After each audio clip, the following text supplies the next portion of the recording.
So my view is, as bad as it is, no one who doesn't value men's views or perspectives is serious about change. Exactly. Plain and simple. That whole long soliloquy. If you don't value and care about black men and what black men have to say, I'm not saying every single black man is a leader. I'm not saying every black man needs to be behind a microphone. There's a whole lot of podcasts that need to close down. I get that. What I am saying is the non-black Marxist feminist whose agenda it was to redefine what family means, to redefine who has authority in our homes, and reshift who has the most influence in our community. That same group, when this most recent election happened and DEI came and went, they still checking on y'all? Or was y'all left out to dry? All them corporations. How many times does somebody got to abandon you before they realize they don't really like you like that? You grab to hold to the government, to white feminism, to Marxism, to what the liberal colleges have to say, to what the media is saying. You are jumping to everything else. You're looking for all other alternatives, but the one that's sitting right across from you. And my view is, listen, I might not be the guy. Y'all may not see me in 6 months from now, for all I know. What I'm suggesting is I'm not saying there isn't a place for women in female leadership. What I am saying is if that's all we have, that's why we are where we are. Feminism is not only a child of white supremacy, but it is Marxist. Yep. It is socialist. Yep. And when we get down to the breaking of the nuclear family and how that actually took place, I like to blame second-wave feminism in particular. Why that second took wave? place in the 60s. Okay. Because that is when Black women really glommed on to something that white women were doing. Okay. Not that they hadn't connected themselves in certain ways to like the suffragettes of the first wave of feminism. Because then we had the Ida B. Wells, we had the Sojourner Truths. And I tell people she wasn't talking to Black men when she said, "Ain't I a woman?" She was talking to Mr. Cartwright about that. And so we know that Black women were there too. Yep. But in second wave feminism, the reason, in my opinion, that it took such root then and shot off into the stratosphere and got us to such an extreme point is because there were other socio-economic and political factors going on in the 60s as well. So the 60s was a time of tumult for America on many fronts. And one of the things that took place that I talk about on the channel is a biological, cultural, and environmental shift at the same time. Yeah. And I call that a bioculturon, which a shift like that gives birth to a new set of values that replaces an old set of values, whether that's good or bad, whether that's a good thing or a bad thing. And so when we as a nation, and then we as Black people, were going through this upheaval, a lot of our leaders were being unalived, jailed, brought down, the Malcolms, MLK, all of it, the Black Panthers, all of it. Then the assassination of the president. And then we had second wave feminism in the midst, right, wedged in between that.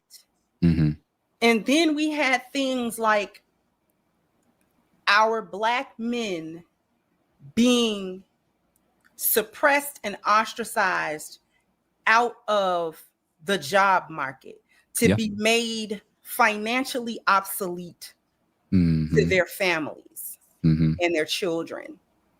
And then Black women being presented this opportunity to marry the government instead of their men.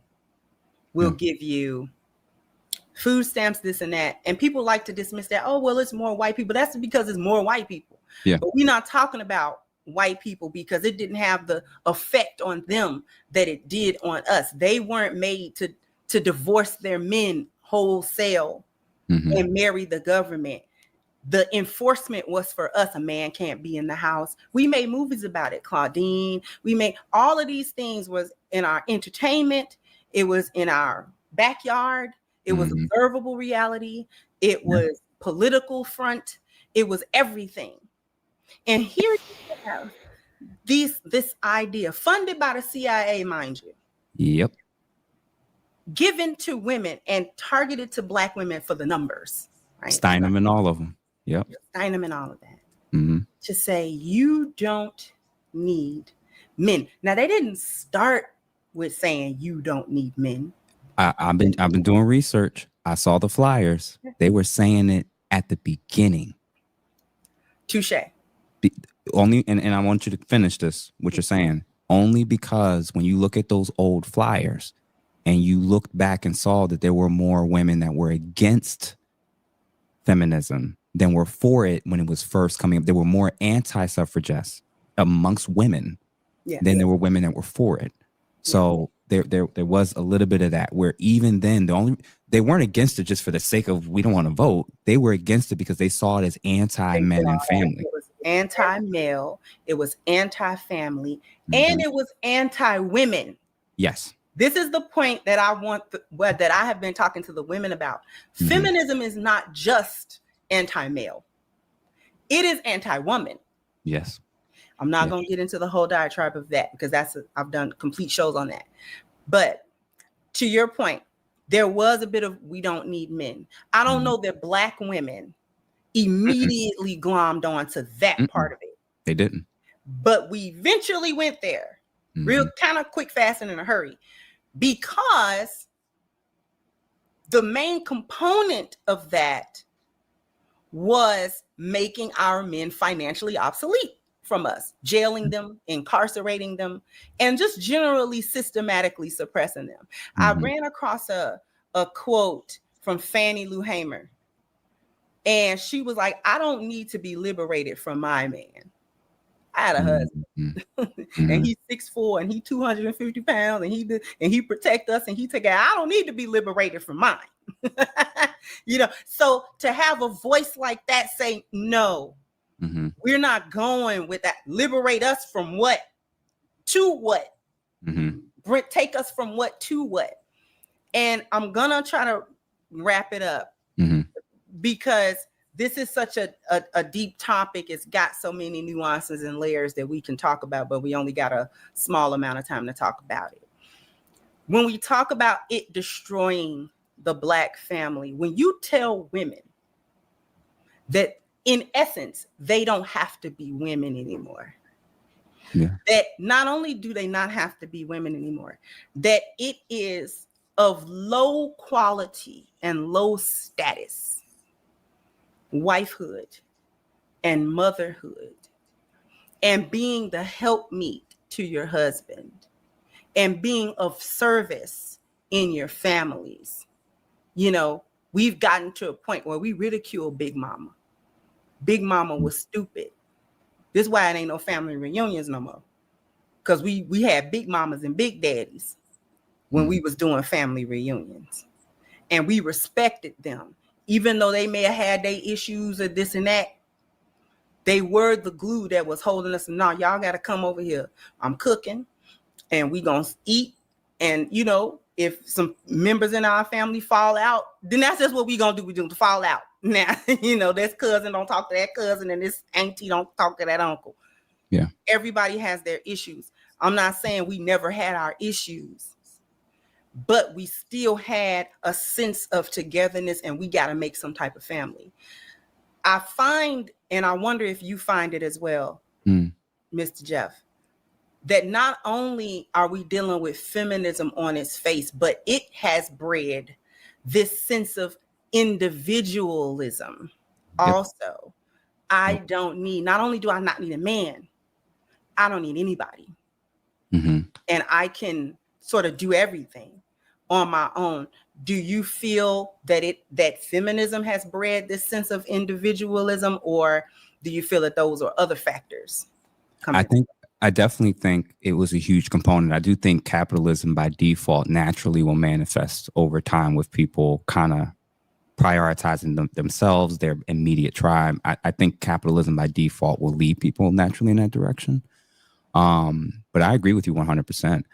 Honestly, I look back and I was like, okay, so that was the Trojan horse that they snuck within the community. And then when everything was finally revealed, before we realized it, everything was destabilized. The women are hating the men can't fulfill their roles in terms of provision. The women are feeling like, well, you know what, I don't need you. I got all these other options now of how to provide for myself and my children. And these children are now mine, not yours. And now when our marriage is really between me, you, and the state. But I would argue that out of all those different things that we're listing, the facet of feminism that I actually am becoming much more interested in and learning more about is the sexual liberation movement. There's a book that I've been going through, The Case Against Sexual Revolution, A New Guide to Sex in the 21st Century by Louise Perry. And she has an interesting critique of feminism and how, like you just said, it's actually been the very thing that's caused the most issues for women now today.